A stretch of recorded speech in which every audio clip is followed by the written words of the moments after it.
একটা বারের জন্য কেউ বললো না তোরে ছাড়া আমার ভালো লাগে না। ভাই হারিয়েছে, ভাই যদি হারিয়ে যাই তো বাচ্চু চাঁদ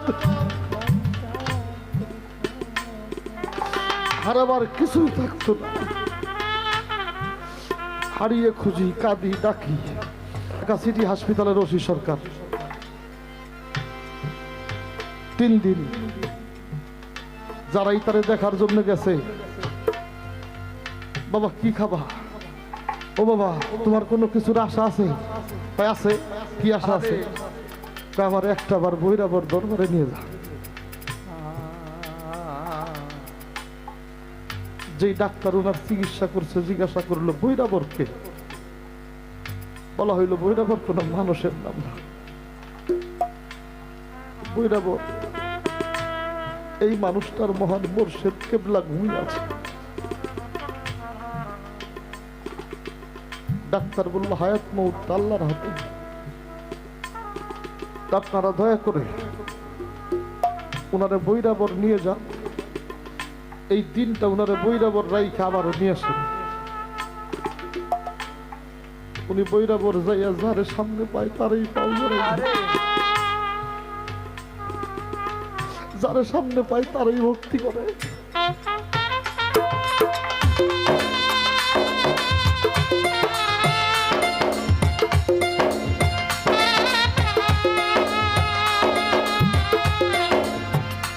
সবার সাথে সাক্ষাৎ করে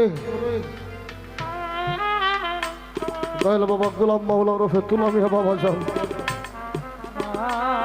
বাবার মাজারের সামনে যাইয়া কইতেছে, বাবা ও বাবা, যেদিন তুমি চলে গেছো সেই দিন থেকে আমার জীবনে তো আর কোনো চিকিৎসক নাই, তুমি এটা জানো বাবা, জানো। ওরা আমার ভালো শরীরটার মধ্যে প্রত্যেক দিন 6টা করে ইনজেকশন করে, আমার খুব কষ্ট হয়। তুমি কি আনন্দ পাও? তুমি যদি আনন্দ না পাও 2টা পায়ে ধরে কে আমার নিয়ে যাও। নিয়ে আসলেন। 3 দিন পরে বাংলার ভাবুক আব্দুর রশিদ সরকার পৃথিবীর থেকে চলে গেল। ভক্তের তো একটা সবাই থাকে, সারা জীবনে যা করছি তার বিনিময়ে আমার জানটা তুমি মুর্শিদ নিজে এসে নিয়ে যাও। আমি যেন আমার মরার সময় আজরাইল না দেখি। আর তো কোনো চাওয়া নাই, এতটুকুই তো চাওয়া। বাবুল আমার কান্দের উপরে 2টা-3টা মানুষের প্রাণ গেছে। আরে আমি দেখছি এরকম হাত উঠে ডাকতে, ও দয়াল তোমার অপেক্ষাই তো চেয়ে আছে,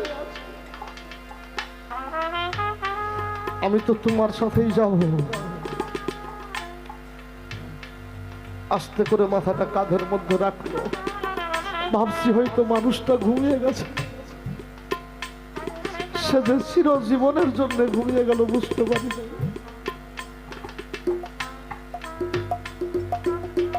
তারে কিয়ামতের আপদ বলাই পাই কেমনে? মুর্শিদি যার সহায় হয়,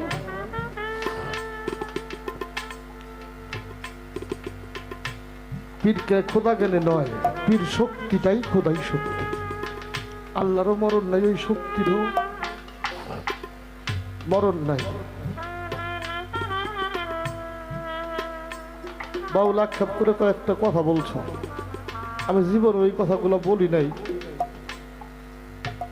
বাংলাদেশ আমরা 2 জন শিল্পী, আমাদের আগে পরে কে ছিল আমরা জানি না। আমি আর অসীম বাবু একইভাবে একই পোশাকে নাচতাম, গান করতাম। জীবনে এমন কিছু দিন গেছে, আরে ভালোবাসা কতটুকু ছিল জানি না। স্টেজে খুব ঝগড়া করতাম, 2 জন খুব ঝগড়া করতাম, কিন্তু গানে যাওয়ার আগে ফোন দিয়ে বলতো তুই আসছিস,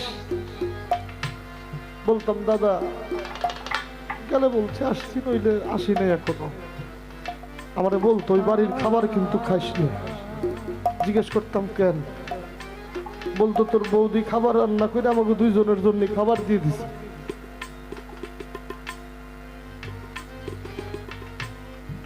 এত ভালোবাসতো, আমি তো তারে ভালোবাসতে পারি নাই। আমার জীবনের লক্ষ্যই ছিল অসীম বাবু।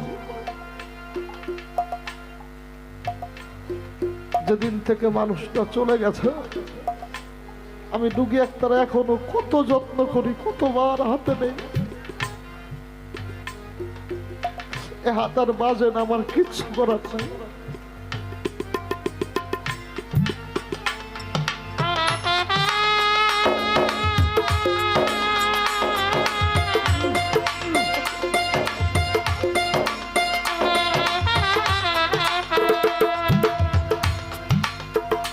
দয়ালা মারে আমার কিছুই করার নাই, বাজে না।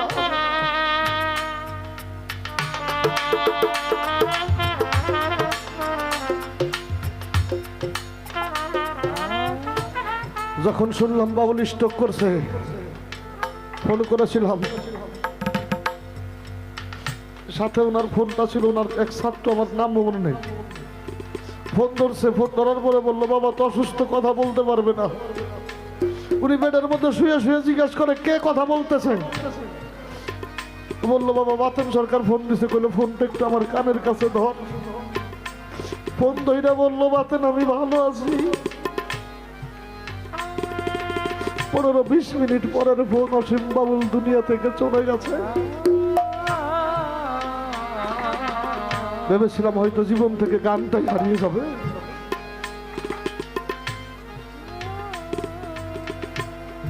বাজে না, চাইলেও বাজে না, শ্বাসটা আমার ভালো লাগে না। একটা গান আছে না, সাজিব কার লাগি যার লাগিয়া এত সাজিল সই, সে হয়ে আছে যোগী পান সই। সাজি বকার লাগে প্রাণ সাজে বকার লাগে যার লাগিয়া যাত গালি বসই সে হইয়াছে যোগে পান সাজে বকার লাগে।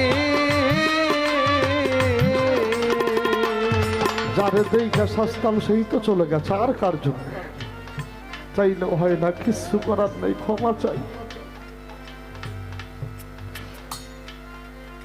আমি বাবুলের সাথে গান করি, বাংলার অনেক শিল্পীর সাথেই গান হয়। বাবুল আমার কাছে তো আলাদা একটা মানুষ। মাত্র একটা জায়গায় রাধে বলে আমি যোগ্য নই, আমার বন্ধুরে যে ভালোবাসা, আমি তার চরণ দাসী। আরে আমি কোনো মানুষের মধ্যে আমার অসীম দাদাকে খুঁজে পাই না।